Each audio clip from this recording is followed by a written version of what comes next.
Mon travail s'axe beaucoup sur la nature, mais c'est plutôt le rapport de l'homme à la nature, et puis peut-être ma perception au niveau sensoriel aussi vis-à-vis de la nature.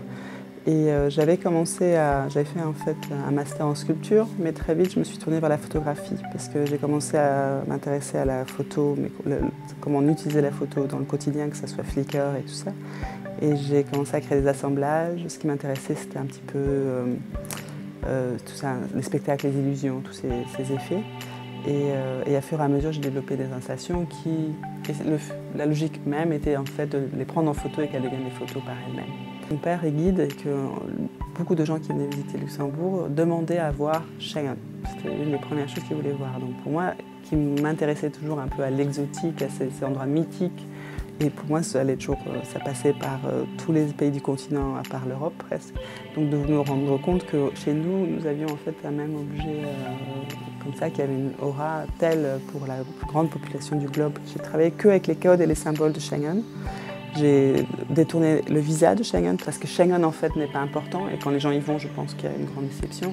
C'est ce que ça représente avec ses codes, ses symboles. Et donc pour moi c'était les traités. Je suis allée voir un petit peu toute l'histoire de Schengen. J'avais créé donc en fait un blason.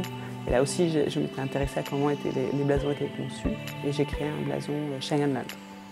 Voilà. Et qui après revient comme motif sur des mugs, sur des tasses. Puis après j'ai eu bien sûr des flip-flops. Il y avait la marque Timberland, donc il fallait bien avoir Schengenland. Et donc j'ai créé des chaussures et puis j'aimais bien la notion qu'on marche, sur la notion de frontières et tout ça. Donc pour moi c'était vraiment de déjouer, de réfléchir à ce qu'était, mais de créer des chouettes objets qu'on a envie d'acheter aussi, qui vraiment suivent les codes de l'objet touristique. La cohabitation des pays dans la zone Schengen n'est pas très facile en ce moment avec la crise. La crise, c'est un grand mot migratoire. En ce moment, on prend conscience de la fragilité de l'Europe et de l'Union de l'Europe. C'est un mythe, hein. On aimerait bien y croire.